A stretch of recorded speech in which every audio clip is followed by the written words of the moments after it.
حدیث شریف سے ثابت ہے کہ ہمارے پیارے حضور صلی اللہ علیہ وسلم نے فرمایا کہ اللہ تعالیٰ کے نزدیک سب سے زیادہ پسندیدہ 4 کلمات ہیں، اور یہ کلمات پڑھنے میں بھی بڑا سکون ملتا ہے۔ ہم کسی بھی وقت میں پڑھ سکتے ہیں، صبح میں پڑھ سکتے ہیں، شام میں پڑھ سکتے ہیں، کسی بھی وقت میں پڑھ سکتے ہیں، ہر فرض نماز کے بعد بھی پڑھ سکتے ہیں۔ اور فرمایا کہ ان میں سے جس کو چاہو پہلے پڑھ لو، کوئی حرج یا نقصان نہ ہوگا۔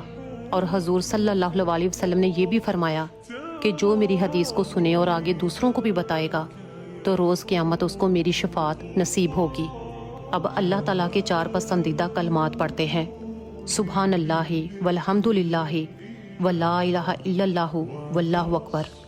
سبحان اللہ والحمد للہ ولا الہ الا اللہ واللہ اکبر۔ جزاک اللہ۔ اور یقین کریں کہ جو شخص ان کلمات کو پڑھتا ہے اس کو اس کی بے شمار برکتیں حاصل ہوتی ہیں۔ تو جو شخص نہیں پڑھتا وہ آج سے ان کلمات کو پڑھنا ضرور شروع کر دے۔